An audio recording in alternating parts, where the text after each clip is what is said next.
Fala pessoal, tudo bem? Sejam todos muito bem-vindos e bem-vindas ao podcast do portal Fisiortopedia. Eu sou o Leandro Fukuzawa E eu sou o Rafael Cariscalard. e nós seremos os hosts desse canal. Esse canal tem como função ressignificar o papel do fisioterapeuta em tempos modernos. Trazendo novidades toda segunda-feira sobre as temáticas de dor e fisioterapia musculoesquelética. Então seja muito bem-vindo e aproveite mais um episódio.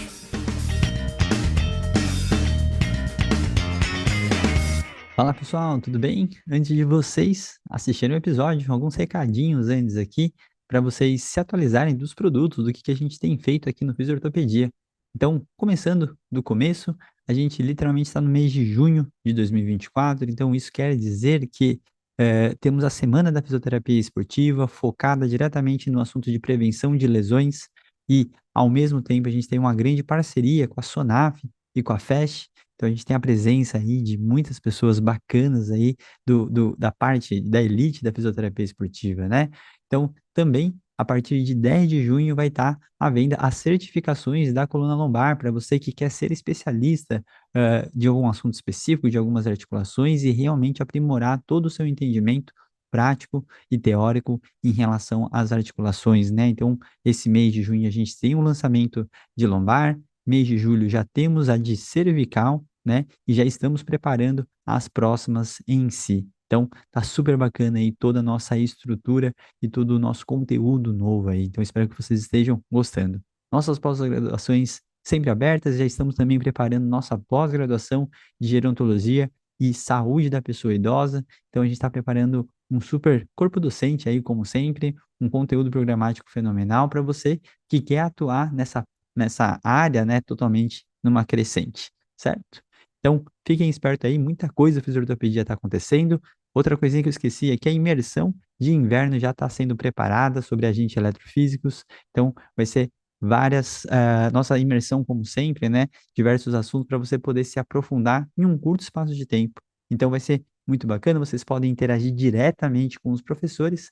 Então, espero que vocês consigam se aprimorar e estejam com a gente, certo? Então, agora vocês podem curtir o episódio ficou super bacana. Então, eu tive o privilégio de passar o mês de maio com a professora Josimari de Santana e acompanhar 3 grandes ações que tiveram lá em relação ao Abril Verde, relacionado à doença de Parkinson, ao Maio Roxo, em relação à fibromialgia, e também ao Maio Bordeaux, relacionado à cefaleia. A gente conversou bastante sobre essa questão, sobre gestão de projetos, pessoas, e principalmente, como o nome do episódio é, da bancada para a comunidade, como que a gente transfere essa ciência, como que a gente faz essas ações, como isso impacta positivamente, aplicando todo o conhecimento técnico que a gente tem, não só na teoria, e sim na prática e diretamente para a população que está precisando. Então, o episódio ficou riquíssimo, muito inspirador. Então, foi um mês, para mim, muito privilegiado aí, com muito carinho das nordestinas, né? Então, agradeço a todo mundo que esteve presente nesse mês e aproveita esse super episódio. Espero que vocês gostem. E não esqueçam de curtir, comentar, compartilhar e deixar as 5 estrelinhas para a gente aí em todos os navegadores. Então, um grande abraço para vocês, bom episódio, bom podcast e até mais.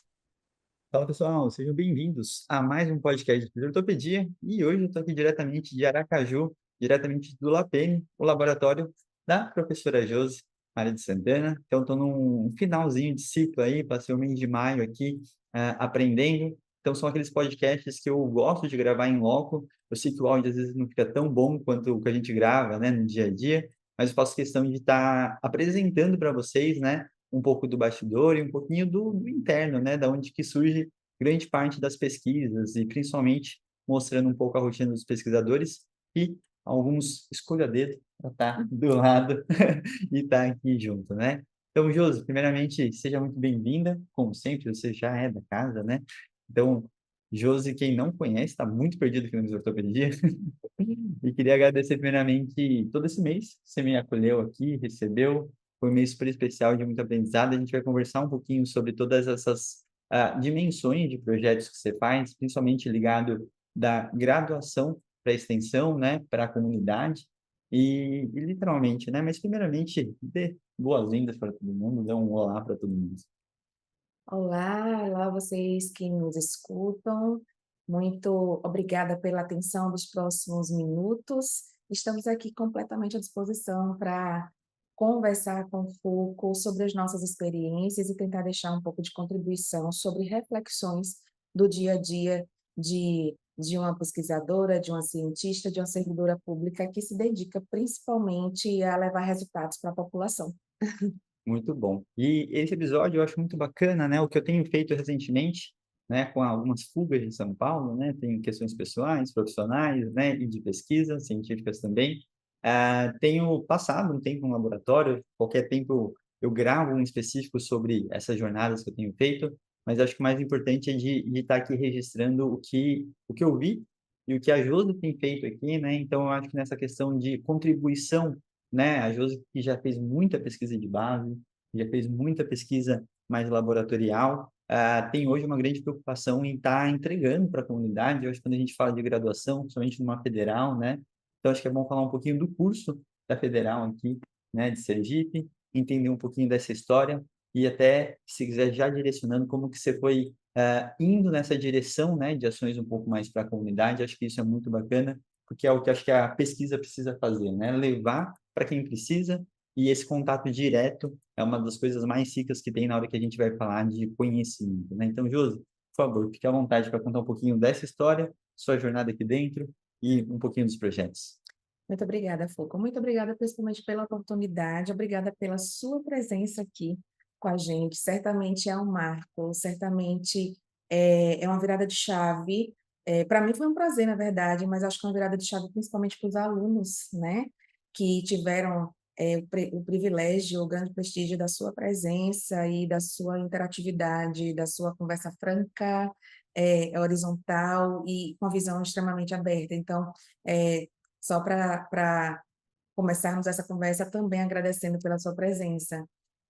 Inclusive, eu vou começar a falar exatamente pelo pedido do Foucault, quando disse, olha, tem como eu passar um tempo aí? E aí eu perguntei, né, mas o que que você quer vir fazer aqui? Né? A nossa intimidade nos permite falar desse jeito. O que você pretende fazer aqui? Para eu preparar um cronograma de atividades, e aí eu disse, que projeto que você quer acompanhar, né? Em que projeto que você quer se inserir para passar um mês aqui? E a resposta dele foi brilhante e me fez refletir muito, e eu tenho passado essa resposta para muitos dos meus alunos, no contexto do ensino e da orientação, tanto de pesquisa quanto de extensão. E vejam, gente, a resposta dele foi: eu quero ter experiências. Gente, isso é fantástico, né? Experimentar, experienciar, vivenciar e aprender a viver, né? Aprender a viver e se transformar através das experiências. Então, eu achei isso fantástico.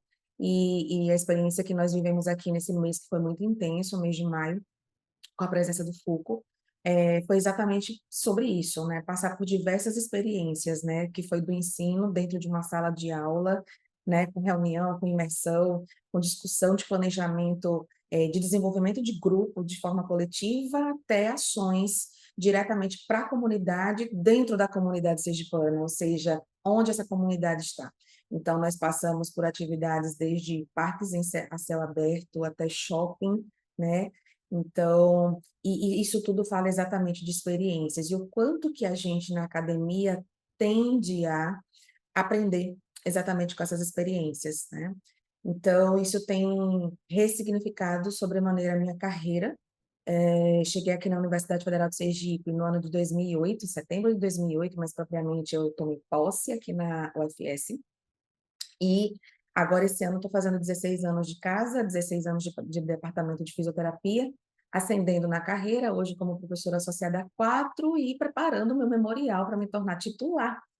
E eu estou, assim, me sentindo extremamente abençoada e contemplada de contar essa história no meu memorial, que perpassa exatamente aí do início da minha carreira numa bancada de laboratório, numa bancada onde eu trabalhei desde estudos pré-clínicos. Quando eu falo de estudos pré-clínicos, tem uma base ali na minha raiz de aprendizado, com estudos baseados em experimentação animal, no qual nós trabalhamos até então, e agora muito menos ou quase nada, embora a gente ainda mantenha um laboratório de animal com colaboradores internos, para estudar mecanismo de ação no sistema nervoso central, principalmente em nível medular e supramedular. de intervenções fisioterapêuticas, né, Uhum. especialmente exercício físico e eletroestimulação, ah, e estudos pré-clínicos também, que a gente chama na bancada humana, né, com estudos pré-clínicos com seres humanos também estudando o que é que as nossas modalidades, as nossas intervenções em fisioterapia fazem, provocam nesse sistema nervoso, por que que as coisas funcionam ou não funcionam ou deixam de funcionar. Eh, e a minha carreira nesses últimos 16 anos veio se transformando sobremaneira, na forma de desde a pesquisa, de fazer ciência, então eu vim passando de uma ciência pré-clínica para eminentemente clínica, baseada principalmente em ensaios clínicos, mas quanto mais eu me aproximava dos indivíduos e dos alunos e nas discussões de projetos, de resultados, eu percebia que a gente tinha que conhecer a comunidade para quem a gente estava trabalhando, Uhum. de fato. Então, não existe o fazer ciência, e eu digo isso especialmente na área da saúde, sem você conhecer minimamente ou medianamente o ser humano para quem você se dedica. Uhum. Então, eu comecei a perceber, por exemplo, nos ensaios clínicos, que a gente tinha uma expectativa de resultado quando a gente conversava com as pessoas em Hum. relação àquilo que a gente estava empregando, mas quando a gente fazia análise estatística, fazia análise quantitativa e aí ia interpretar os dados, aquele valor de P, aquele intervalo de confiança, não estavam lá favorecendo aquilo tudo. A diferença de efeito entre A ilusão do valor de pena. a ilusão do valor de P, né, o intervalo de confiança estava ajudando muito, e aí a gente faz assim, mas e o que está acontecendo? E as pessoas falam coisas diferentes, Uhum. né? E as rotinas, em se tratando de, né, o nosso laboratório ele trabalha predominantemente com desfechos relacionados à dor crônica. Uhum. Então, quando eu falo de dor crônica, todos os nossos tratamentos são de repetição, são de médio prazo, de longo prazo, com acompanhamento, follow-up dos participantes de pesquisa, e isso gera uma vivência também, né? Uma Uhum. vivência no dia a dia com essas pessoas, inclusive a formação de uma aliança terapêutica, de alguma forma, como a gente às vezes, né, vê e consegue replicar, reproduzir isso na prática clínica, coisa que inclusive não é medida satisfatoriamente nos próprios ensaios clínicos, e aí isso começou a dar um bug na minha cabeça, né? Logo na sequência, eu escutando os alunos falando sobre os pacientes, os participantes de pesquisa, escutando dos participantes de pesquisa, e começando ali, há anos atrás, as primeiras atividades de extensão, eu comecei a perceber que tinha muito mais potência de dados, ali inicialmente como cientista, no relato dos pacientes, na interação que era gerada, Uhum. e o quanto de fatores de confusão, inclusive, estavam sendo gerados e a gente não consegue controlar, né? A gente e qualquer cientista aí na face da Terra. Não é um desprivilégio nosso aqui, na UFES, nem muito menos no Brasil. Então isso começou a me deixar muito pilhada, muito instigada a tentar entender para quem que eu realmente estava trabalhando e Uhum. para que e para quem iria servir aquilo que a gente estava fazendo enquanto produto científico. Uhum. Então isso começou a gerar uma virada de chave, uma transição na minha carreira enquanto docente de federal, enquanto servidora pública, né, inclusive no meu pensamento como cientista. Uhum. E mesmo na ciência a gente já começou a inserir os estudos qualitativos, então fui tratar de ler, estudar, ler desde livro base para entender metodologia, ler artigos, fazer curso, me filiar, me vincular a pessoas que fazem estudos qualitativos para a gente começar a entender não o efeito dos tratamentos somente, mas principalmente as percepções, as vivências, as experiências, as expectativas das pessoas que a gente incluía nos nossos estudos. E isso, mais uma vez, voltou a me aproximar mais um ainda, mais vezes, né, mais ainda, dessas pessoas para quem a gente estava servindo. Uhum. E, a partir daí, eu vi que a gente estava fazendo pouco como cientista, porque a ciência demora muito a chegar na população de forma efetiva, Uhum. para ela se beneficiar daquilo que a gente faz, daquilo que a gente inicialmente, principalmente, conhece na universidade, mesmo que produzido por outras pessoas, e fazer a transposição, né, a Uhum. translação mais imediata dessa ciência, aplicando esse conhecimento e prestando assistência à comunidade. Então, esses estudos, na verdade, essas ações, esses projetos de extensão, os próprios eventos de extensão, começaram a ganhar volume e Uhum. qualidade dentro do nosso grupo de estudo, do nosso grupo de pesquisa, e nós começamos nos últimos anos a nos debruçar com muito mais vigor e responsabilidade social, especialmente Uhum. as atividades de extensão. Perfeito. E eu acho muito interessante, né? Eu peguei esse mês de maio aqui, pré-época junina, e muito interessante em relação às temáticas, né? Então, eu acabei pegando a partir do Maio Roxo, né? Relacionado à fibromialgia. Agora a gente está no Bordeaux, Maio de Bordeaux, dor de cabeça, né? Então, teve o de abril, que foi a cor, Abril Verde, abril verde, teve a ver com Parkinson. e isso, doença de Legal. Parkinson. E aí eu peguei esses projetos em diversas ações, né? Então, detalhando um pouquinho mais, depois o Josi vai falar melhor ainda, são ações que, na minha impressão, foram extremamente ricas né? Hoje, primeira coisa, né, do que eu estou fazendo aqui também, eu brinco que eu cansei de falar de fisioterapia de casa e falando para diversos fisioterapeutas e diversas populações diferentes, sem sair de casa, assim. Eu acho que tem uma limitação em relação a isso, né? Por mais que a gente estude, por mais que a gente tente ser empático, a gente não está vendo nem vivendo, então na hora que eu estou entregando para ele, a forma dessa minha empatia parece meio limitada, né? E a partir do momento que eu vejo aqui a formação de tantos fisioterapeutas com realidades diferentes, atendendo uma população totalmente diferente, né? É o que a gente sempre reforça e tem mais coisas da minha jornada que eu quero fazer em relação a isso, desse social, desse contextual, ambiental, que a gente sabe que o Brasil tem tantos Brasis diferentes, a gente não mensura e relata muito pouco sobre cada um desses Brasis, e aí na hora de escrever um paper ele sai, como a Josi falou, alguns números para falando se funciona ou não funciona.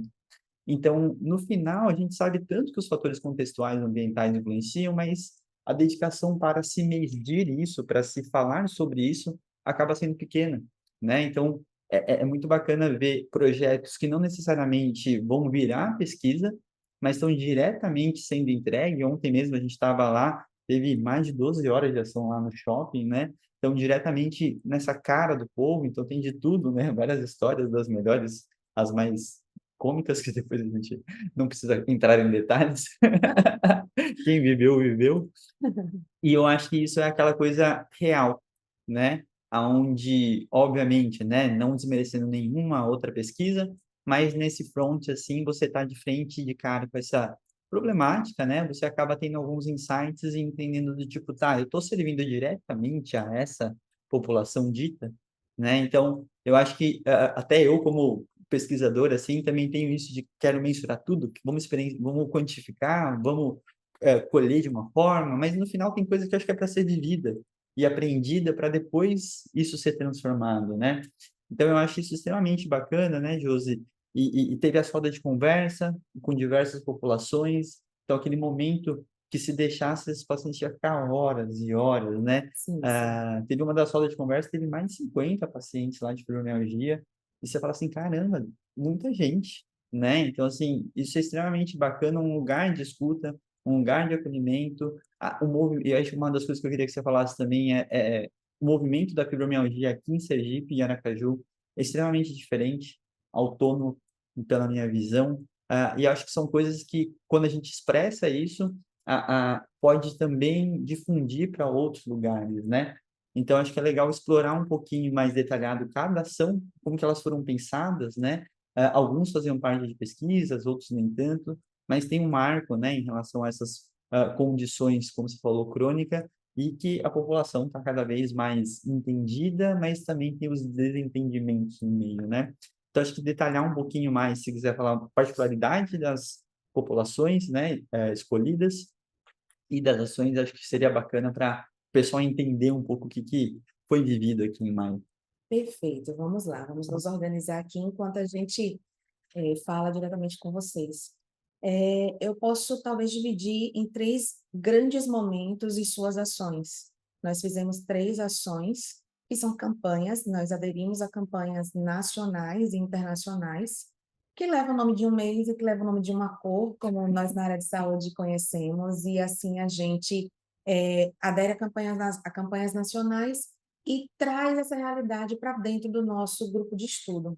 Como nós selecionamos campanhas às quais nós aderiríamos? Basicamente, talvez por conveniência, uma conveniência muito plenamente justificável que está relacionado aos grandes projetos de pesquisa ou às grandes populações às quais nós nos temos dedicado enquanto pesquisadores. Então, vou falar sobre 3 grandes populações. A gente fez uma ação do Abril Verde, mais uma edição do Abril Verde relacionada ao mês de conscientização sobre a doença de Parkinson. Nas nossas pesquisas, nós trabalhamos com doença de Parkinson no sentido de oferecer intervenções fisioterapêuticas, principalmente associadas à música e dança regional, forró e seus ritmos e variantes como shot e baião. E nós estudamos principalmente as questões relacionadas tanto ao distúrbio de movimento, às desordens de movimento, como é clássico na doença de Parkinson, mas também a dor. Dor de caráter nociceptivo e nociplástico, que está sendo tão incipientemente falado na literatura. E a gente está com esse viés importante aí no âmbito da pesquisa. Todos os nossos pacientes, uma vez que eles dizem que eles recebem alta do projeto de pesquisa e eles não vão dar continuidade, né? Eles estão sendo convidados, eles vêm sendo, ao longo dos anos, convidados a ingressarem num projeto de extensão, que acolhe, que continua acolhendo esses indivíduos, que gera dados de pesquisa também ao longo do tempo, conforme a dinâmica, conforme a demanda, conforme a necessidade, mas, a priori, a intenção é servir a essa comunidade que precisa de intervenção fisioterapêutica continuada para manutenção do seu bem-estar, qualidade de vida e funções de vida diária. E, às vezes, eles não têm, especialmente no nosso estado, um local de referência, principalmente para aqueles que não têm condições financeiras de acessarem serviços de qualidade. Então, nós fazemos esse papel social, mantendo esses pacientes, esses indivíduos com Parkinson, em assistência fisioterapêutica semanalmente, e disso, né, isso já é por si uma ação de fluxo contínuo que a gente conduz durante todo o ano, tendo interrupções basicamente em épocas de férias e recessos acadêmicos e previamente combinados com os pacientes, mas especialmente no mês de abril, nós fazemos ações extras, ações de extensão que são diferenciadas.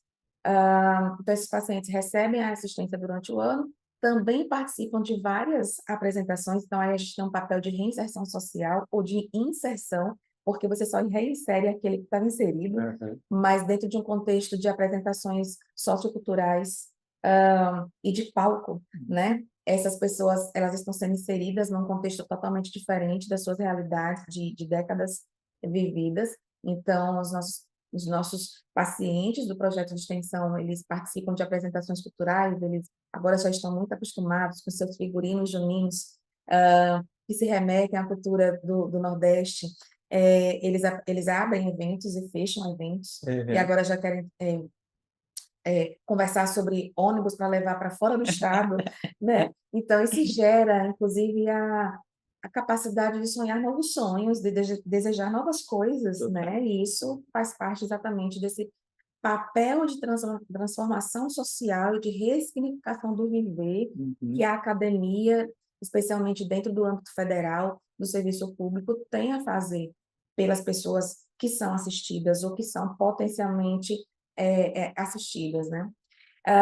Então, essas são as nossas ações de fluxo contínuo. E no Abril Verde, nós fizemos esse ano ações de extensão voltadas principalmente para a comunidade, não somente restrito aos nossos pacientes assistidos nos projetos, mas aberto em chamada pública para a comunidade sergipana que tem diagnóstico de Parkinson e seus familiares, porque não adianta somente falar para os pacientes, para os indivíduos que têm o diagnóstico clínico.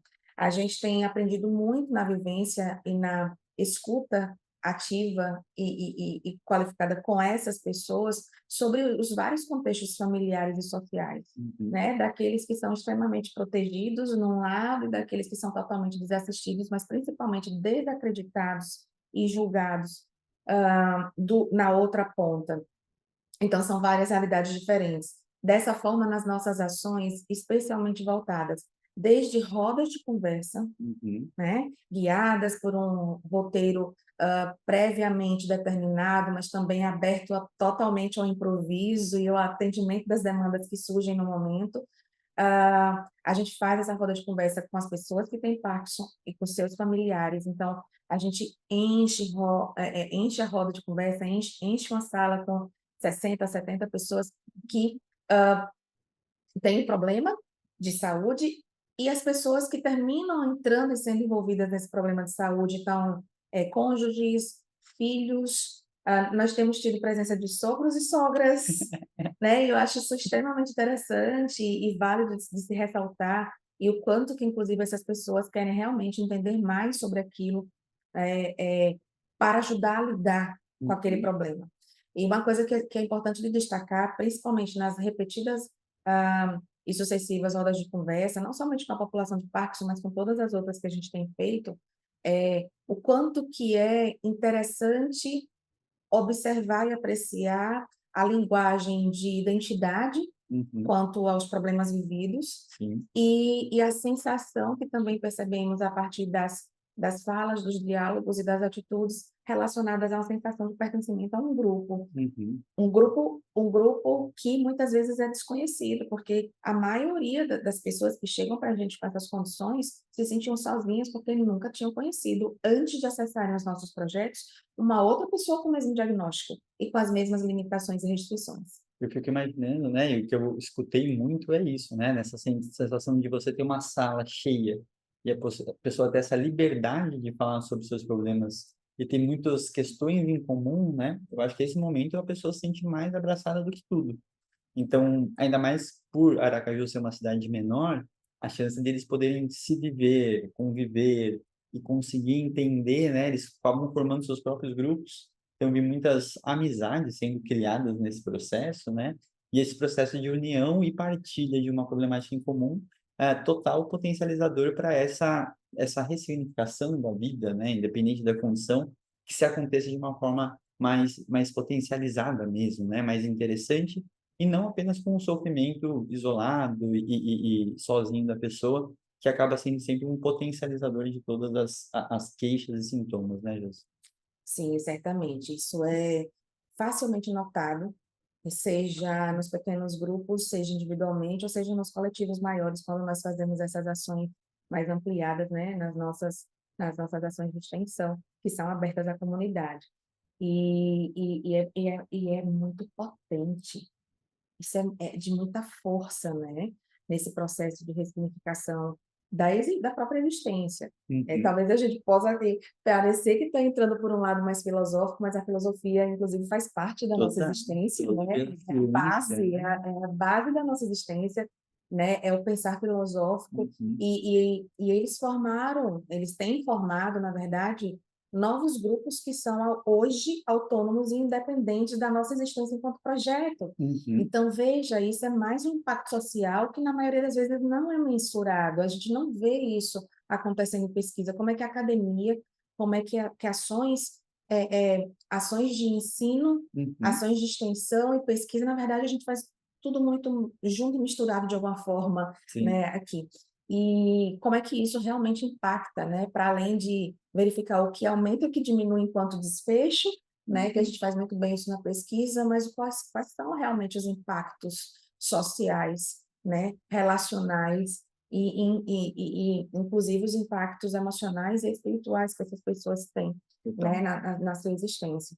Então, hoje eles fazem festinhas, jantares, independente de nós, chamam a gente até, mas na verdade os grandes protagonistas são eles. Eles Uhum. querem estar juntos. Então, agora eles fazem jantares, agora eles querem fazer a festinha de São João deles, agora eles querem fazer a comemoração de final de ano, né, por essa soma que eles Uhum. fazem. Então, a própria questão do sofrimento, que é uma palavra muito inerente a todas as populações com quais a gente trabalha, seja o Parkinson, sobre a qual a gente está comentando agora, né, daqui a pouco a gente fala sobre fibromialgia, sobre dores de cabeça crônicas, a gente está falando de pessoas que vivem, muitas Uhum. vezes, em processo de sofrimento.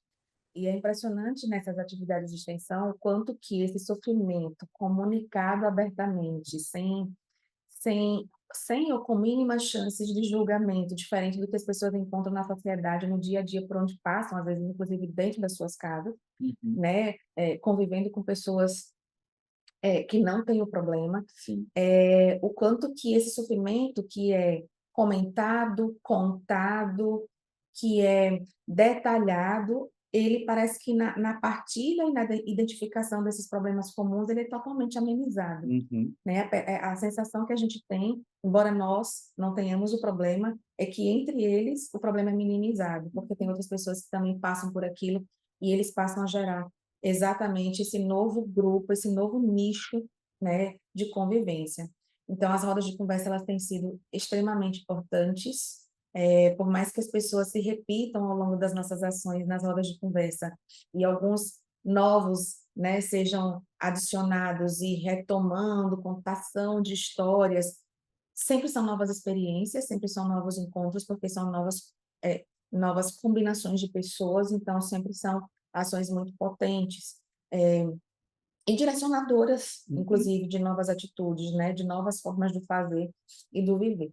A gente tem feito também outras ações, por exemplo, no Abril Verde, uma das ações que a gente fez foi tirar esses indivíduos de dentro dos muros da universidade para eles fazerem atividade física, embalada aos sons do forró e ritmos similares, no parque, né, no maior parque que a gente tem, que é um parque de referência, onde as pessoas vão curtir, se encontrar, Sim. fazer piquenique. Então, nós fizemos nossas atividades, fizemos dinâmicas de interação social e de convivência, né, tudo baseado na atividade física, Uhum. no movimento do corpo, que é isso que esses pacientes, todos esses nossos pacientes precisam, também envolvendo a família, então tinha desde sogro-sogra, como eu tinha comentado, até netos estavam lá Sim, sim. participando das atividades com a gente numa grande roda Uhum. e celebrando o fim desse encontro com um piquenique compartilhado, Uhum. né. Tudo fica muito bom quando acaba em comida, né. Sim. Ainda mais aqui. E eu acho muito importante como além disso, né, além de tirar da universidade, você tirar do ambiente de consultório, demonstrar essa pessoa para a sociedade, né? Sim, Que eu acho que nessa hora que a sociedade está vendo, a sociedade que não tem, né, a mesma condição, mas está vendo, isso começa a ser um processo de normalização. exatamente. Por que que a pessoa tem que ficar presa num lugar e tem que ser tratada num lugar fechado, né? Então essa coisa de estar para fora, estar normalizado, eu acho que é um outro impacto indireto, né, que é Uhum. mais difícil de mensurar, mas quanto mais isso for exposto, mais fácil fica para todo mundo entender que tem pessoas com condições diferentes que também podem fazer o que elas fazem na sua rotina, né? Então acho que tem É. esse papel. Exatamente. E quando você fala a palavra normalização, não é uma normalização somente para a sociedade que vê essa pessoa com deficiência. Eu acho que é uma normalização para eles mesmos, Exato. porque em muitos há uma baixa autoeficácia Uhum, e uma catastrofização daquele problema ali. Eles se sentem muito mais incapazes do que aquilo que eles realmente, do ponto de vista motor, uhum, seriam, né. Então tem muitas questões cognitivas e emocionais envolvidas na limitação, que amplifica essa desordem do movimento, uhum, no caso dos indivíduos com Parkinson. Então, na verdade, eles começam a entender que, de verdade, de fato, aquilo que a gente fala aqui: "Olha, isso aqui na hora que eu for subir no ônibus, aqui na hora que for cozinhar em casa", né.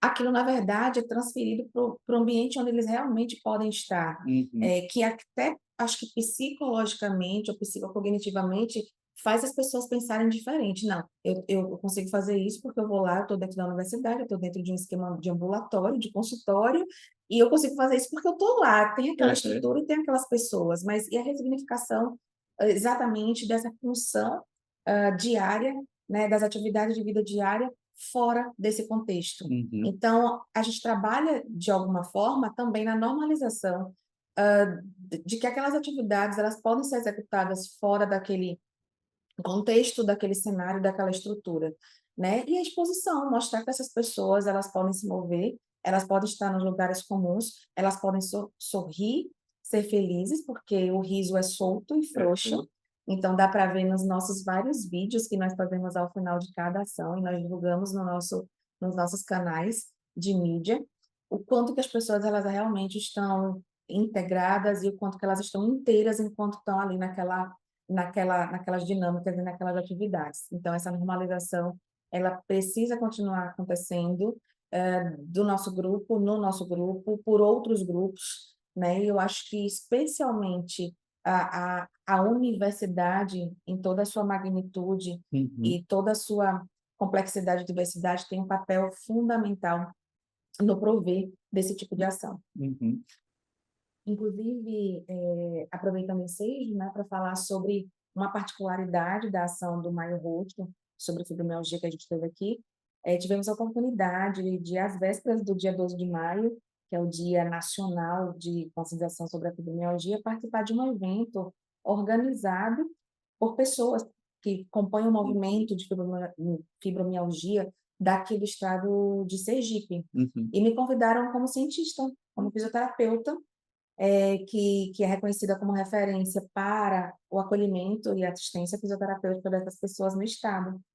E nessa oportunidade, direcionando o meu vocabulário, minha linguagem, né, de uma forma que fosse interessante para as pessoas que têm fibromialgia e simpatizantes com a causa, pudessem entender as mensagens principais que eu queria deixar, nós tivemos a oportunidade de dividir a mesa com secretários de Estado, com secretário de Estado de Assistência Social, secretário de Saúde, secretário de Segurança Pública, advogado da secção uhum, OAB que cuida dos direitos de pessoas com deficiência. Então, foi um momento extremamente importante, era um momento político, onde a academia, a ciência estava sendo sim, requisitada a atuar para mostrar para os poderes públicos e reafirmar para a população que tem essa condição como que é importante seguir a ciência, acompanhar a ciência, acreditar, né, valorizar e reconhecer o papel dela, inclusive nas próprias políticas públicas que beneficiam essas pessoas, né?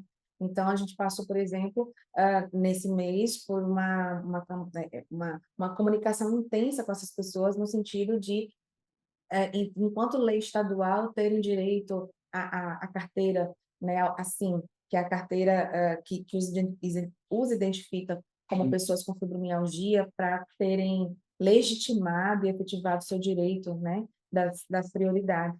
Então, esse lugar, né, de fazer enquanto cientista, mas uma ação de extensão, uhum, na qual você fala para as pessoas que têm o problema, para os familiares que ali se encontram, e fala para o poder público, na verdade, a gente está falando aí dos 4 pilares que deveriam ou devem ser atores, uhum. né?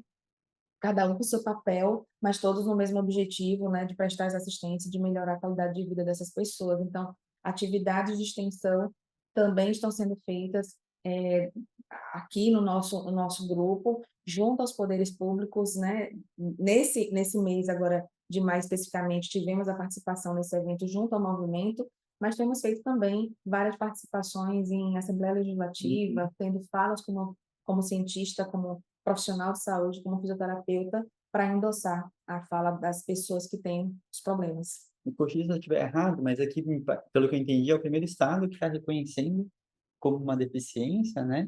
E essa carteirinha daria esse direito a eles terem diversas condições específicas para essa população da fibromialgia, Na né? verdade, alguns estados já vêm reconhecendo, cada um Ah, num processo, isso não é federal, essa é a maior dificuldade, inclusive, perfeito. e não se tratando de lei federal, os estados terminam fazendo leis isoladas, leis estaduais, mas que, do ponto de vista jurídico-administrativo, esbarram em algumas questões da esfera federal. Uhum. Então, é mais um estado, acho que agora a gente está com um pouco mais de 10 estados brasileiros que estão fazendo políticas públicas individualizadas, leis estaduais individualizadas em atenção à pessoa com fibromialgia, porque a fibromialgia ela sempre foi incluída dentro daquilo que é entendido como dor crônica. Uhum. Só que muitas pessoas nem acreditam que a fibromialgia, né, que a Exato. fibromialgia existe. E quando eu falo muitas pessoas, eu incluo profissionais de saúde que não reconhecem o diagnóstico de fibromialgia e não atribuem esse diagnóstico a quem realmente tem fibromialgia. Então, os estados, através de seus políticos, seus parlamentares, estão trabalhando junto a esses movimentos populares, né, das pessoas que têm a condição, para implementarem essas leis estaduais, mas quando elas são aprovadas e sancionadas, a fase de implementação ela tem sido bastante difícil do ponto de vista administrativo e de compreensão como um todo pelas partes que fazem parte, né, que precisam atuar nesse processo. Perfeito. Vou aproveitar essa fala, Jus, porque para mim uma das coisas que mais me impressiona, né, eu brinquei aqui, na real, eu acho de verdade, o LAPEN, que é o Laboratório de Jus, é uma outra faculdade que tem dentro da graduação desses alunos, né, porque tem aluno realmente desde o seu primeiro dia, né, antes do primeiro dia, que estão já vivenciando, né, então, assim, a potência que isso acontece para a pessoa entender o que que é fisioterapia, qual que é o papel da profissão em si, até onde que ele pode chegar, né? Que foi uma das conversas que a gente teve, que até, entre aspas, me preocupei no sentido de, será que eles entendem qual que é a dificuldade de ver isso depois fora da faculdade, né? Sim. Porque a formação daqui são 4 anos que, com certeza, eles vão ficar com falta do que eles estão vivenciando aqui, mas com certeza eles vão levar uma bagagem, uma vivência, e quanto mais explícito isso for, melhor eles vão conseguir utilizar para várias situações como pessoa dentro do que eles estão levando também para a comunidade, o profissional que eles vão ser, né? E, com certeza, sempre acaba sendo uma minoria, mas alguém vai reproduzir de uma forma para aumentar e potencializar isso, né? Sim. Então, essa experiência vai em todas as camadas, né? Como a gente falou, do sogro, a sogra, da Assim, comunidade, paciente, os alunos, né? Então, tudo que está ao redor está sendo impactado, afetado da forma mais uhum, positiva e gerando esse turbilhão, né, de experiências e emoções, né, Josi? exatamente, exato.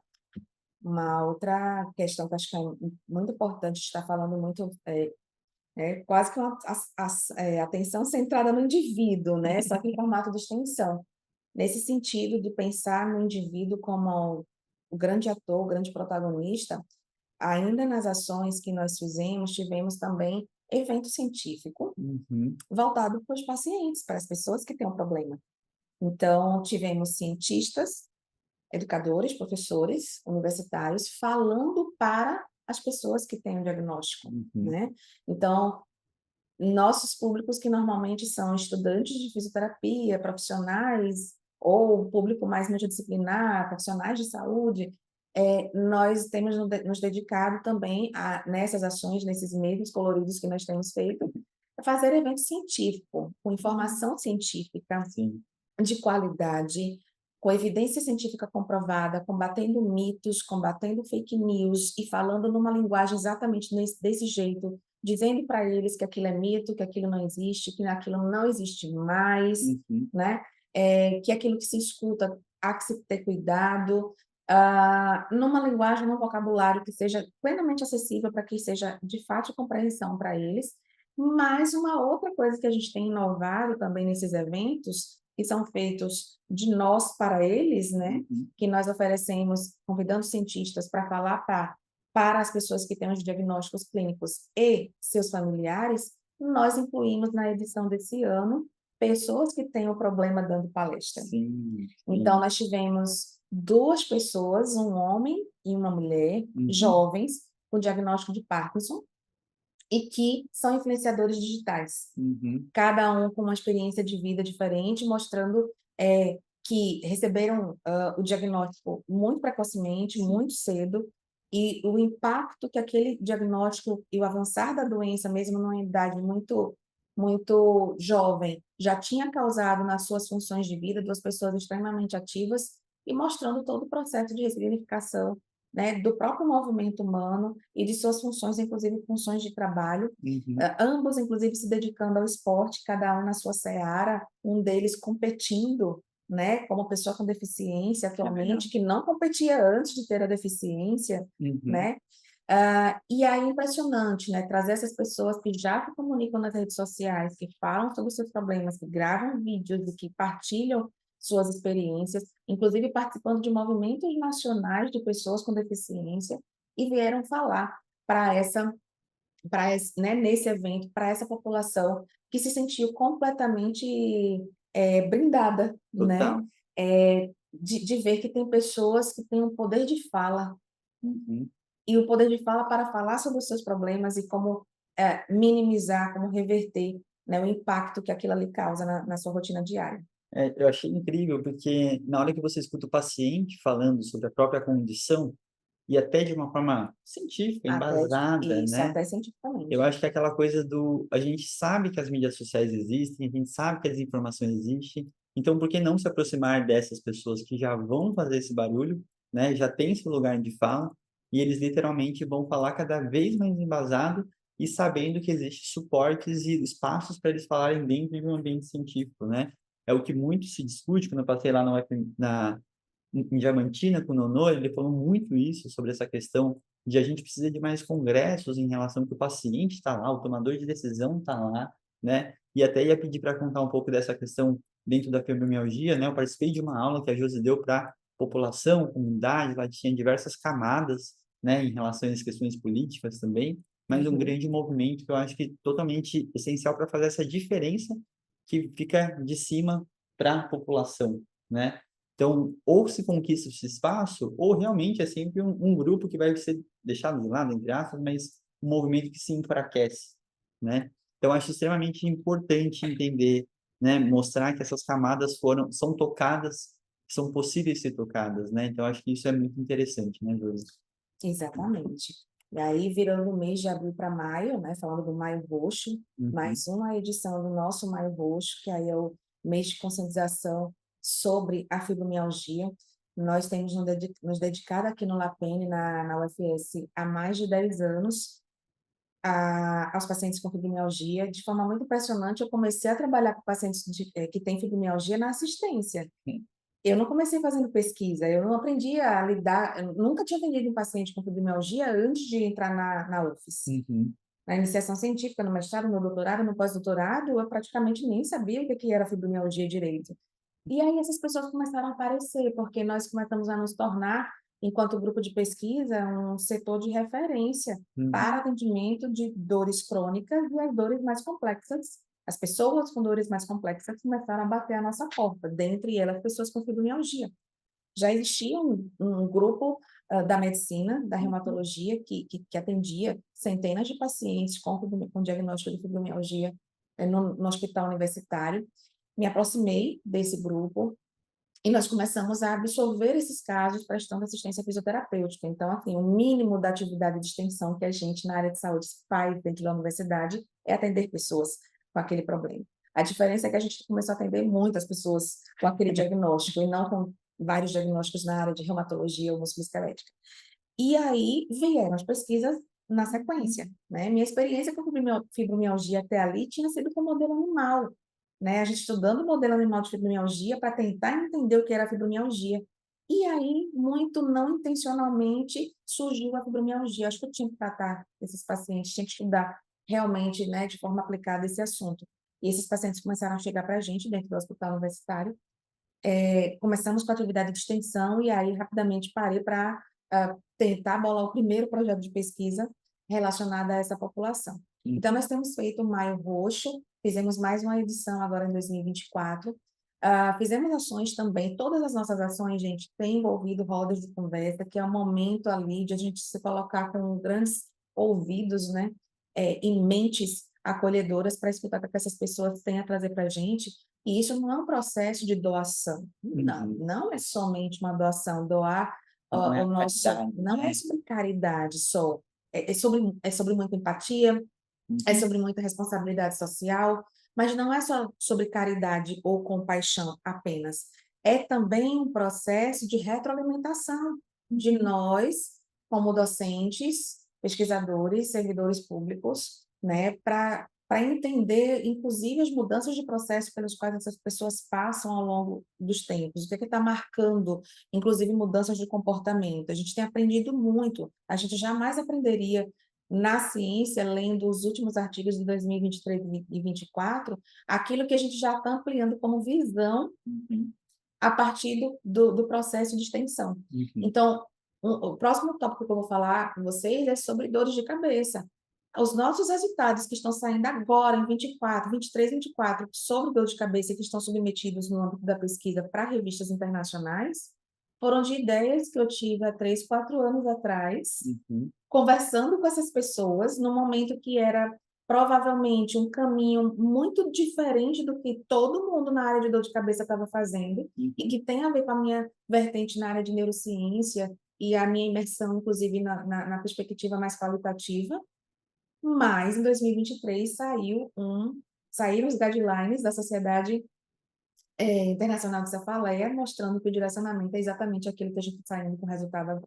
Que legal, Isso bacana. só foi possível de acontecer, claro, baseado num pensamento interdisciplinar das nossas habilidades técnicas e teóricas que a gente tem, mas principalmente escutando essa população, tentando entender o Uhum. contexto dela, né. Então, assim, o negócio saiu agora, novembro, dezembro de 2023, e nós já estamos tão atualizados que estamos saindo com os artigos, né. E é isso, né, isso é na verdade para destacar a potência de estar realmente tentando entender quem é essa comunidade para quem a gente está prestando serviço. Uhum. Eu acho que isso é muito natural, né, Josi, de quando se respira o que está acontecendo, o que está vivendo, o que está pesquisando. Eu acho que essa coisa de estar à frente ou no futuro, né, eu Aham, sempre falo que é uma coisa tão natural, porque assim, se você está realmente enxergando numa visão, um escopo macro, aham, como a gente não, a gente infelizmente não é tão treinado, mas deveria ser, sim, né? E isso acaba sendo um fluxo muito natural. E eu acho que nada mais é do que um reflexo de eu tô tão entendendo isso e acho que tem um movimento meio inconsciente nosso nos direcionando que a pesquisa ela é ou você entende aquela população e essas necessidades ou esse passo não consegue ser previsto, né? E você fica numa pergunta ainda fechada, que ainda está lá numa eficácia, uma coisa muito mecanicista, né? Então, eu acho que nessa hora, essa expansão é quase que um grito para fora, para falar assim, ó, não estamos fazendo nada, né? E agora, para fazer realmente uma diferença, a gente precisa estar do lado deles e ter essa aproximação, né? Eu acho que isso é um grande reflexo, na minha opinião. com certeza. Essa palavra que você destacou, eu gosto muito de palavras, né, palavras e seus significados. É o Você falou sobre qualitativo. é o qualitativo, a palavra qualitativa, acertada. Palavra natural, né, um processo natural, mas foi exatamente isso, né, a gente na verdade, a gente vai se tornando mais experiente enquanto cientista, e aqui no Nordeste a gente fala muito em confiar no meu taco, né. Por mais que você pareça que esteja indo contra a correnteza, parece que ninguém está falando sobre aquilo naquela sub-área, mas você tem visão, você acha que aquilo ali, pode virar, pode acontecer, que aquilo ali tem fundamento, você trabalha, propõe inovação, que não é tecnológico, mas é inovação de raciocínio, Uhum, e a gente ficou realmente muito feliz quando a gente viu que, no primeiro momento, a gente fez: "Ah, vamos apostar nisso, vai ser difícil publicar, porque está diferente do que todo mundo está fazendo, mas vamos seguir a nossa intuição, porque isso uhum, aqui parece ser muito de verdade". E essa verdade que surgiu para a gente foi por causa desse processo natural de envolvimento com a comunidade, né. E agora, hoje, fomos surpreendidos, hoje eu falo assim, nos últimos meses, fomos surpreendidos, assim, ficamos extremamente felizes, é como se a gente tivesse acertado na loteria, uhum, porque a gente teve uma ideia que é, na verdade, o consenso dos especialistas em todos os continentes. uhum. Em termos de quê? Em termos de direcionamento das próximas perguntas, só que agora a gente já está Perfeito. trazendo respostas, Uhum. né. E veja, esse é o papel da extensão. Então, por isso que quando eu destaquei aqui para vocês, eu disse: "Olha, gente, não é só caridade, não é só compaixão, não é só responsabilidade social e ética com a comunidade, é sobre um processo de reflexão, é um processo de retroalimentação, né, eu diria que é uma translação reversa, você vai lá na comunidade, pega na comunidade que você vai trazer como novas perspectivas do avanço do pensamento, não é da ciência enquanto método, mas do pensamento científico nos próximos tempos, né, e como passar a fazer perguntas, não é como passar a fazer ciência propriamente, não é técnica, né, é Exato. pensamento crítico. Uma parte importante que eu acho, né, eu acho que nessa questão de inovação e pesquisa, eu acho que tem um lugar que as pessoas às vezes querem tanto uma pergunta inédita, que acabam esquecendo de olhar para o problema, né? Exatamente. E aí, nesse momento do que a gente está conversando agora, na minha opinião, é uma grande direção disso, porque se você, hoje, né, a gente como empresa, e você fala, eu preciso escutar o meu cliente, eu preciso escutar quem a gente está vendendo o produto. E nessa hora, a gente não está falando de uma questão só mercadológica, mas você está escutando a população, que você quer entregar algo e você está oferecendo. Então, isso, se você se fechar nisso, já é o suficiente para isso ter uma grande valia, né? Transformando isso em publicação, ele dá esse start para literalmente as pessoas verem que é possível. Então, ele acha que sempre precisa do primeiro maluco para falar assim, vamos fazer. E os outros que vão junto, né? Então, nessa hora, eu não tenho dúvida que os alunos, mesmo com menos experiência, eles sabem do que está se propondo, né? Talvez não tão consciente ainda de algumas situações, mas eles sabem que literalmente eles estão entregando alguma coisa que aquela população precisa, Uhum. né? Então, eu acho que nesse amadurecimento científico, toda vez que eu falo de ciência da implementação, eu acho que tem um pouco disso.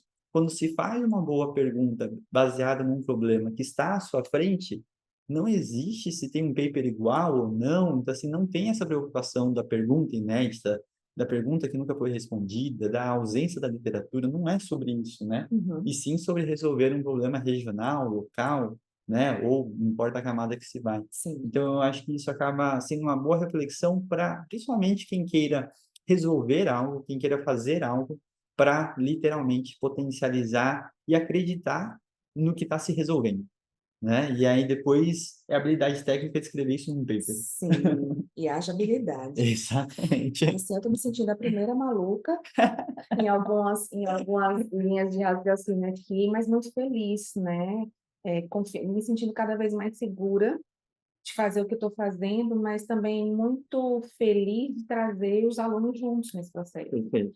E aí, seja na pesquisa ou na extensão, Criando os próximos malucos. os próximos malucos. E assim, com medo de estar criando maluco, só maluco mesmo, sem muito futuro lá na frente. Mas aí o tempo vem agindo a nosso favor e eu Uhum. tenho conseguido vibrar, fazê-los vibrar junto comigo, no sentido de dizer assim, tá vendo? A gente está fazendo um trabalho sério, Uhum. compenetrado, focado e a gente está acertando. Uhum. Porque é isso, quando você orienta pessoas na formação de recursos humanos, na docência, na ciência, é, eu acho que é muita perda de tempo fazer mais do mesmo do que todo mundo está fazendo de forma repetida, fazendo perguntas, inclusive, sem saber qual é a relevância daquilo. Exato. E é isso que a gente está fazendo, né, envolvendo em todas as ações, seja de pesquisa ou de extensão, a presença dos alunos de graduação e dos alunos de pós-graduação, de mestrado e doutorado, desde o processo de idealização Uhum. do problema, a pensar na população para quem a gente vai estar servindo, o planejamento das atividades e ações, a execução e, posteriormente à finalização das atividades, a reflexão sobre o que foi que ficou de construção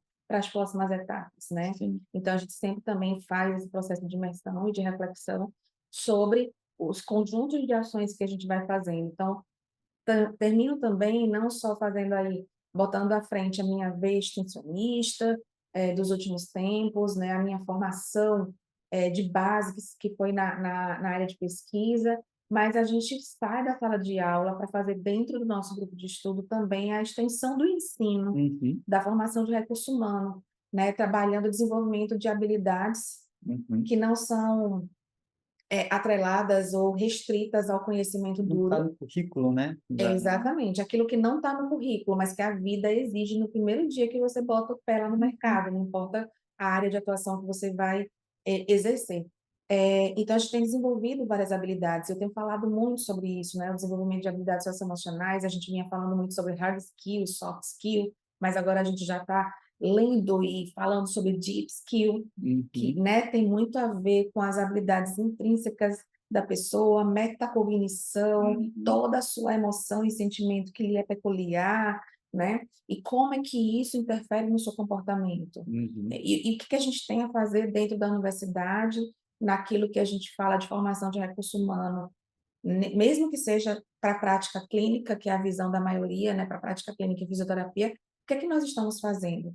Como é que nós estamos conscientemente desenvolvendo isso? E como é que nós estamos, de alguma forma, avaliando e conversando, tornando o aluno consciente sobre o processo de desenvolvimento, Uhum. né? Então, também tenho me preocupado, enquanto docente, enquanto educadora, não focando somente para o paciente, a camada da população que tem um problema de saúde, mas fazer o aluno se debruçar e pensar sobre isso, enquanto também pensa simultaneamente sobre o seu processo de formação, de Uhum. forma consciente. Então, assim, eu fiz isso, por que que eu fiz isso? Ah, entendi, porque esse paciente precisa de tal coisa, mas por que que eu fiz desse jeito? Qual era a intenção? Então, qual é a intencionalidade das suas atitudes, que são profissionais, ou que você está experimentando e treinando para que sejam profissionais, para entregar aquilo que você acha que é necessário para aquela camada da população. Uhum. Então, acho que também tem feito isso, né, um processo sistemático, de acompanhamento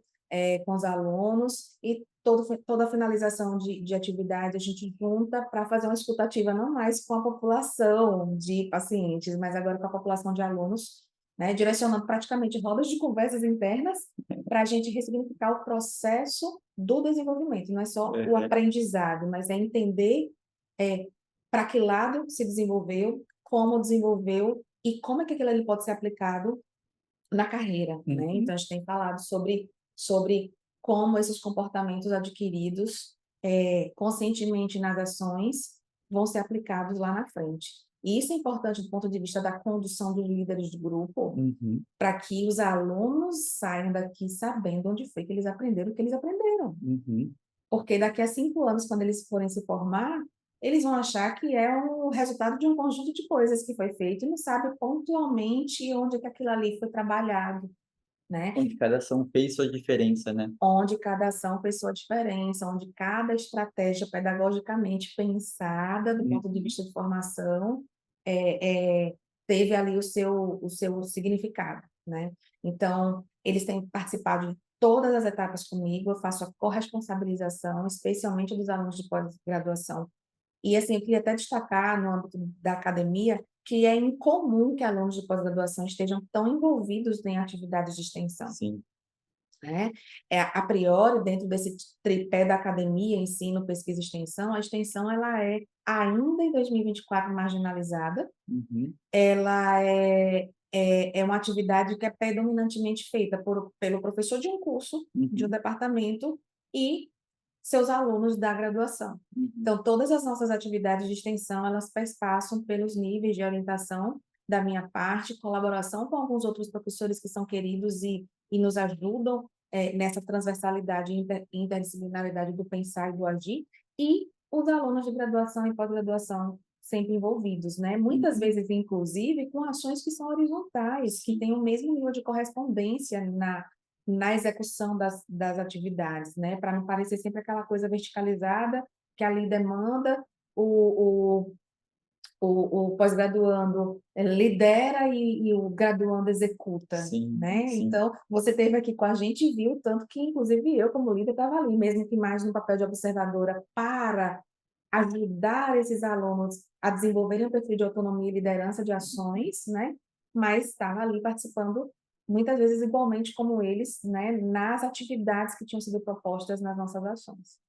E a gente vê muito isso, né? Como a dificuldade de lidar com pessoas, né? Ela é uma coisa que está se agravando de uma certa forma, né? Sim, E quando a gente bate isso de frente num grupo tão grande, né? Então, se eu não me engano, são particularmente perto dos 40 alunos, sim. né? E grande parte deles IC, todo esse processo, assim, ele acaba sendo muito mais trabalhado. Acho que você começa a entender que alguns têm processo de fuga, alguns de enfrentamento mais positivo, outros dão uma reviravolta, uma Uhum. hora tem um sobe, tem um desce, é uma montanha-russa, né, que a gente estava Parte de conversando, diversão. para todos os gostos. E nada real que a vida como ela é, né? Eu acho que essa Exato. parte é mais importante de eles entenderem que eles estão, né, dão de uma forma corporativa, mas dentro de uma empresa que vai literalmente ser o que eles vão lidar. Eles não precisam se amar todos, Aham. mas vão todos ter que se lidar de uma forma que eles vão ter que estar num objetivo em comum, né? E gerar esse alinhamento, gerar essa conversa, essas reflexões são habilidades realmente complexas de serem treinadas. A gente sabe que está cada vez mais nesse déficit.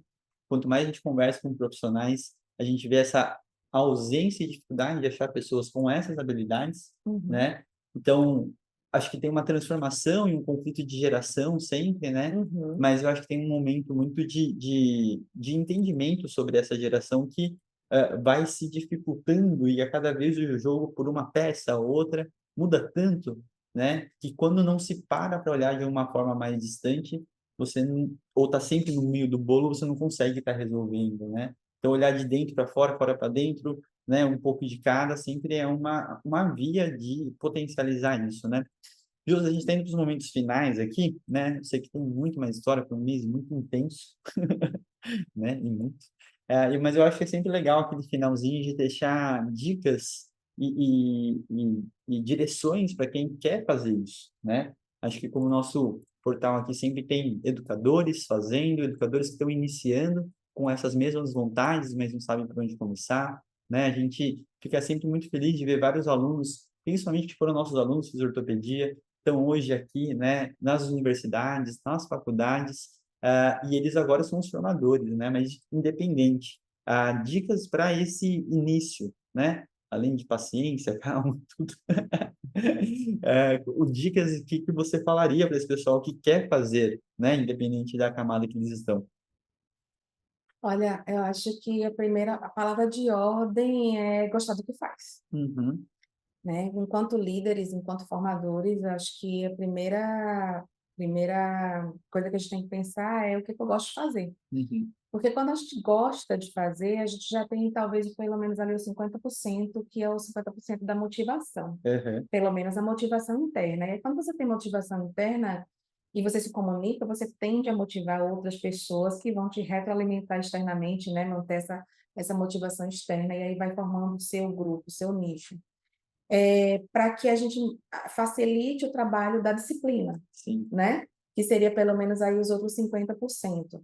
Nessa disciplina, eu acho que ela talvez seja um pouco mais, cognitiva e ela seja mais comportamental, ela está principalmente relacionada às nossas capacidades de gerenciamento. Uhum, E hoje eu como líder de grupo, só que na UFS, né, fazendo 16 anos, fora o tempo de carreira antes, eu nunca fui treinada para ser gerente de nada. uhum, Eu nunca tinha sido treinada para ser empreendedora da minha própria carreira e empreendedora da carreira de tantas outras pessoas que dão start aqui no meu grupo, uhum, né. Então, eu também tive ali, né, naquilo que me faltava para manter disciplina, talvez por não ter as estratégias e as ferramentas suficientes para fazer a gestão de grupo, né, porque quando a gente fala de gestão de grupo, a gente fala pelo menos de 3 gestões aí do ponto de vista técnico administrativo, a gestão de pessoas, mas não é somente pessoas, as pessoas trabalham em projetos, então eu tenho a gestão de projetos, uhum, que depende de pessoas, mas os projetos não têm somente as pessoas, o projeto tem as etapas, os cenários, as estruturas e as circunstâncias. Então, estou falando de uma terceira gestão, que é a gestão dos processos. sim. Então, não é fácil, não é, totalmente intuitivo, não basta estar motivado, não basta querer e gostar e fazer e vai dar certo. Uhum, Principalmente quando a gente lida com pessoas com diferentes backgrounds, experiências e diferentes intenções uhum, e metas, né. Então acho que a gente precisa também, na perspectiva de trabalhar nessa maneira de formar e de entregar serviço para a sociedade, para a comunidade, a gente precisa se capacitar, para uhum, tornar esse processo mais tranquilo, mais leve, né, mais resiliente inclusive, uhum, porque não tem sido incomum olhar para o lado e ver vários colegas, inclusive aqui na instituição, apagar o fogo rapidinho, no uhum, sentido de: "Ai, que lindo, eu vou fazer isso aqui", faz a primeira ação, qualquer primeira pedra no meio do caminho é o suficiente para desanimar e dizer assim: "Não, vou ficar quieto no meu canto, porque estou uhum, aqui e vou continuar ganhando a mesma coisa", né. Então, por isso que eu coloquei que a primeira coisa é: você uhum, gosta mesmo? Porque se você não gosta, você vai apagar o fogo muito rápido, né. E aí aquilo que é independente do nosso gostar e do nosso se motivar, precisa de habilidades desenvolvidas, desde um conhecimento teórico, né, por exemplo, gerencial, administrativo, até o desenvolvimento de outras habilidades. Como é que a gente vai formar as pessoas a terem essas habilidades se nós não nos formamos, uhum, né, independente de qual momento, porque a resposta não está no currículo da graduação. não. A pós-graduação também não vai nos ensinar isso. Então eu tenho feito muitos cursos livres, muitos cursos de aprimoramento, especialmente dentro da universidade, Uhum, com colegas de outros departamentos, né, departamento de psicologia, departamento de legal. administração, departamento de economia. Então eu estou sempre ligada, particularmente, nos cursos que são ofertados e que são destinados a público-alvo, docentes e servidores da instituição, para continuar me informando. Então eu estou passando por um processo de educação continuada que tem sido, na verdade, transformadora Uhum, de carreira e resgatadora de mim, na exato. verdade, da compreensão de quem eu sou para que eu estou aqui Uhum. e para que, o que e a quem que eu vou servir, né? Perfeito. De forma que essa própria linha de desenvolvimento da minha carreira, ela me traga benefícios que são pessoais, né? Do profissional para o pessoal, que é o me refastelar, né? O que me regozija enquanto ser humano, Sim. enquanto pessoa que vive, né? Que vive em sociedade. Então, um ser humano, né? Então, acho talvez pareçam dicas filosóficas, né, mas eu acho que não tem como fugir muito disso, né. A técnica ela precisa vir junto, mas Total. se não for partindo de um pensamento, de uma concepção de vida, Uhum. eu acho que nada diferente disso acontece. Perfeito. Eu acho que é realmente, né, toda vez que a gente fala de fora, ele acaba parecendo filosófico, porque o que vai ser encontrado e enfrentado é muito mais difícil de dar nome e dar uma cara, né. Então eu acho que, no final das contas, isso acaba sendo importante a pessoa conseguir lembrar quando ela escutar tudo isso, né, para conseguir realmente entender que quando lidou com aquele problema, realmente ele entendeu o que que ele está enfrentando, que é normal grande parte daquelas situações. E é muito cansativo, né, assim como, vendo toda a tua rotina aqui, né, como é esse desafio de estar em múltiplas versões, em múltiplas ações, né, não é uma coisa que a Josi está de casa administrando e gerenciando, não, ela está no front, né, então, na hora que a gente fala de estar na frente, né, acho que é uma perspectiva pela extensão de você consegue, sabe, lidar com essas populações, com essas pessoas, porque pode ser uma característica que não, né, então, não vai iniciar algo que te dê um desgosto, né, Exatamente. então eu acho que nesse lugar que você está falando muito dessa motivação, né, porque é bonito falar e saber do problema, mas ele na ação, muitas coisas não são tão bonitas, são muito difíceis, né, são muito espinhosas, vamos pensar assim. Então eu acho que tem muita essa relação do que você está falando, né, Jô? Sim, sim, exatamente. E aí, quando a gente, na verdade, fala sobre coerência, eu acho que essa palavra ela é muito importante, Sim. coerência. Então, a gente tem visto, inclusive nas mídias sociais, né? Ah, dá aula sobre o assunto, mas não atende paciente. Faz pesquisa, mas não tem prática clínica. Então, assim, e não faz esse lugar de, né? Você falou sobre múltiplas ações, múltiplos locais, né? Essa multiplicidade não é fácil, mas a gente consegue encontrar um ponto de equilíbrio, né? Uhum, Para conseguir determinar qual é a coerência do nosso processo, tá? Acho uhum. que essa é uma palavra muito importante. Coerência não só das nossas ações e atitudes na vida, mas daquilo que a gente está propondo de entregar como produto, como serviço, como pensamento, como ideia, né? A partir das nossas realizações acadêmicas. Perfeito. Josi, a gente vai finalizando aqui, então, novamente, eu não tenho nem palavras para agradecer o que foi esse mês, assim. Com certeza, meu parâmetro sobre impacto social vai mudar muito, sobre tudo que a gente vivenciou aqui, acho que eu vou ficar digerindo por um bom tempo, né?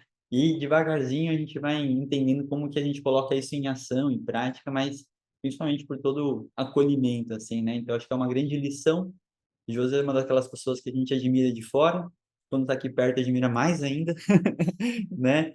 Então, ver ela em ação foi um dos grandes privilégios assim, da minha profissão para tá realmente continuando essa jornada, o que a gente faz, né? Desde fisioterapia até de forma pessoal, acho que nunca é só uma coisa ou outra, né?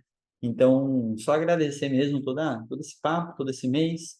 A sociedade, com certeza, que você faz de diferença aqui é uma coisa não mensurável, né? Então, só agradecer mesmo e eu vou deixar o Instagram, tanto o pessoal da Josi quanto do Lapene, que eu acho que vocês conseguem acompanhar e vivenciar um pouquinho de tudo isso que a gente tem falado, né?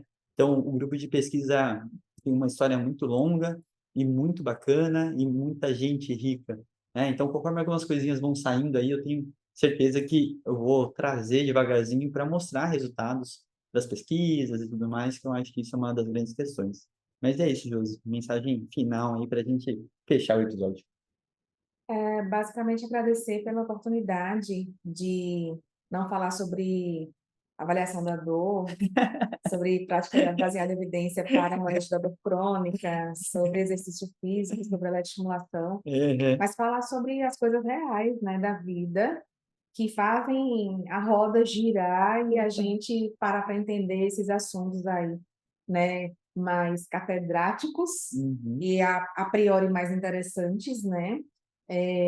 Mas, na verdade, fundamentam tudo isso que a gente entrega como conhecimento e como estratégias para desenvolvimento de habilidades. Então, agradecer pelo espaço, pela consideração, pelo respeito, sempre, basicamente, seria isso. Muito bom. Então, gente, não esquece de curtir, compartilhar, manda para todo mundo. Essa acho que é uma história, né, e uma vivência que vai totalmente inspirar muita gente. Então, a gente pede sempre essa ajuda para vocês estarem compartilhando e chamando, né, gritando cada vez mais para que essas coisas consigam ser compartilhadas e espalhadas por aí. Tá bom? Então, um grande abraço para vocês. Até a próxima. Tchau, tchau.